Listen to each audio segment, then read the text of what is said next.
Hi friend, Gujarati cooking channel में तमारुं स्वागत है। केम छो बधा मजामां हशो। आज आपणे अलग रीते कारेलानुं शाक सारी रीते बनाववाना छीए। तो एनी उपरनी छाल आपणे मोटी काढी लईशुं, कारण के ए वधारे कड़वी होय छे अने आने सारी रीते छीणी लेवाना छे। तो एनी बधी छीण सारी रीते मैं अहींया टोटल 3 कारेला लीधा छे, एटले 3 कारेलानो जेटलो माવો बने छे ने ए ध्यानमां राखवानो। तमे जेटલું માપ लेता होय ए प्रमाणे लेवानुं छे। तो ए प्रमाणे बीजा शाकनी अंदर वात करूँ तो आ छीणी दईए अने ए छीणनी जेटली एम के क्वॉंटिटी होय ए प्रमाणे आपणे डूंगळीनी पण क्वॉंटिटी लेवानी छे। अने हाँ, छीणती वखते शुं छे के जे कारेलानी अंदर क्यांक ठळियो आवी गयो होय तो ए पण बहार निकળી जाय छे। तो जो केटલું सरस मजानुं, तो एनो पण प्रॉब्लेम सॉल्व थई जाय छे। तो सरस मजानी छीण थई गई छे। तो एनी क्वॉंटिटी प्रमाणे अहींया मैं डूंगળી लीधी छे। तो आपणे डूंगળીને ઝીણી સમારી દેવાની છે, એને છીણવાની નથી કે એની ગ્રેવી પણ નથી બનાવવાની। તો આ રીતે એકદમ સારી રીતે ઝીણી એને સમારી લઈશું। तो डूंगળી पण तैयार है अने मैं एक कैप्सिकम समारीने मूक्युं छे। तो हवे आ बधानुं आपणे शाक बनाववानुं छे। तो आपणे कारेलाना अंदर थोड़ुं मीठुं एड करीशुं, जेना कारणे बधुं पाणी आपणे काढी लईशुं। आगळ मैं जे एक विडियो बनाव्यो तो एमां मैं कारेलानुं पाणी काढ्युं वगर सारी रीते मस्त शाक बनाव्युं छे। तमारे जोवुं होय तो चेनलमां जईने जोई शको छो। प्लीज आटला सरस विडियो बनावुं छुं, कोई लाइक शेर के सब्सक्राइब नथी करतुं एवुं केम? प्लीज लाइक शेर अने सब्सक्राइब करो अने मने कॉमेंट में लखीने मोकलो नाइस के गुड। तो मने एवुं लागे के मारा विडियो तमने गमे छे अने सारी रीते तमे ए रीते यूज करो छो, बनावो छो मतलब के।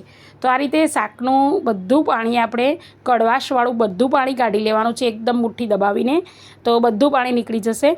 मैं एक डिशमां कर्युं छे, पण सॉरी तमे बीजी डिशनी अंदर आ मुठिया छे ने एने मूकी देजो અને સારી રીતે પાણી બધી રીતે કાઢી લેજો। મારી પ્રેક્ટિસ છે એટલે। તો આ રીતે સરસ મજાનું બધું પાણી કાઢી લીધું છે। હવે હું તમને છીણ બતાવું, જુઓ કેટલી સરસ મજાની છીણ બની અને તૈયાર થઈ ગઈ છે। તો આવી સ્મૂધ રહે છે। તો હવે આપણે એને વઘારની તૈયારી કરી દઈએ।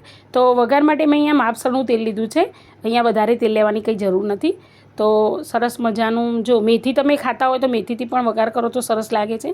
मैं अहींया जीरुं नाख्युं छे अने हींग नाखी छे।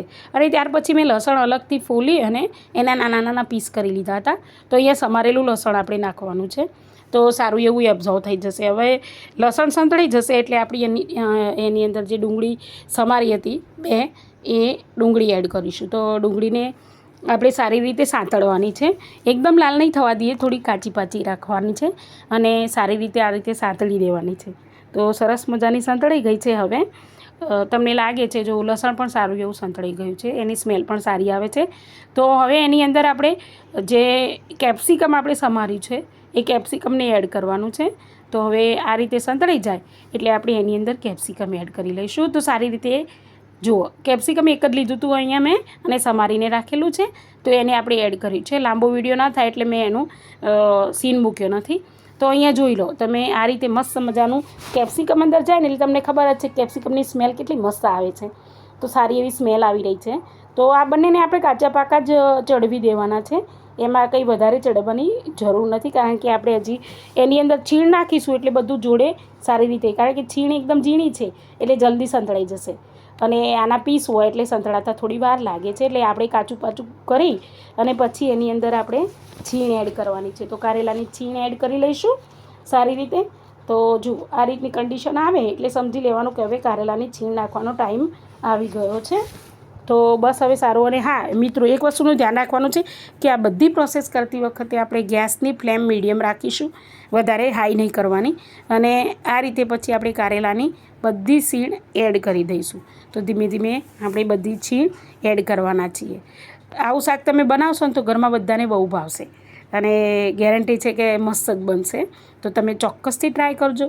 જો આ રીતે બધું, અને હા, શાકનો કલર એકદમ ગ્રીન આવે છે, ગ્રીન શાક બને છે જે મેરેજમાં બને છે ને એ રીતે। જે નહીં ખાતા હોય ને એ ખાશે, એને એમ લાગશે કે કારેલાનું શાક છે એવું લાગે જ નહીં, એનો ટેસ્ટ જ અલગ આવે છે, કારણ કે કડવાશ મોટાભાગે નીકળી જાય છે અને છીણ છે એટલે થોડી કડવાશ રહે। તો એના માટે આપણે પાછળથી ગોળ એડ કરવાનો છે। કેવી રીતે એડ કરવાનું છે હું તમને કહું છું। હવે સારી રીતે સંતળી જાય એના માટે આપણે એને ઢાંકી દઈશું થોડી વાર માટે। તો 2 મિનિટ માટે મેં ઢાંકી દીધું છે। હવે 2 મિનિટ થઈ ગઈ છે તો આપણે જુઓ બધું ચડી ગયું છે સારી રીતે। તો હવે મસાલા કરીશું। નીચે ચોંટતું નથી, એકદમ તેલ બધું એબ્ઝોર્વ કરી લીધું છે। તો તો એની અંદર આપણે હવે મસાલા કરવાના છે. તો મસાલાની અંદર અહીંયા રેગ્યુલર જ મસાલા કરવાના છે, કંઈ વિશેષ મસાલા કરવાની કંઈ જરૂર છે નહીં, એનો ટેસ્ટ સારો જ આવે છે. તો હવે આપણે એની અંદર જો તેમ હું બતાવું કે કેવું ચડી ગયું છે, સરસ મજાનું ચડી ગયું છે, ગ્રીન ગ્રીન લાગે છે, શાકનો ટેસ્ટ જ મસ્ત લાગે છે. તો અહીંયા મેં આ મરચું લીધું છે, જે કાશ્મીરી લીધું છે, અને જીરું લીધું છે, અને આ છે હળદર છે.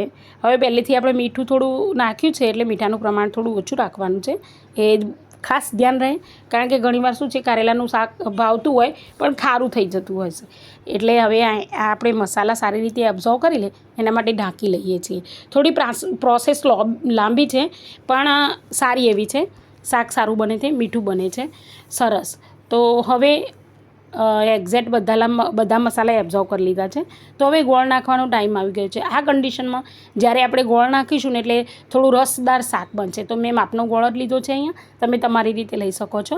તો સારું એવું મસ્ત અથાણા જેવું શાક બની જાય છે. તો મિત્રો, તમને મારા વિડીયો કેવા લાગે છે પ્લીઝ મને કોમેન્ટ કરીને જણાવજો. તો સારી રીતે મસ્ત શાક બની ગયું છે. તો સારી રીતે પીરસી લેવાનું અને ખાઈ લેવાનું. બહુ જ મસ્ત શાક બને છે, ચોક્કસથી ટ્રાય કરજો. અને હું ફરીથી આવા વિડીયો જોવા માટે ચેનલને સબસ્ક્રાઈબ કરવાનું ભૂલતા નહીં. અને મસ્ત શાક છે, તમે ચોક્કસથી ટેસ્ટ કરજો. ફરીથી મળીશું આવતા વિડીયોમાં. ત્યાં સુધી હું રજા લઉં છું. બાય.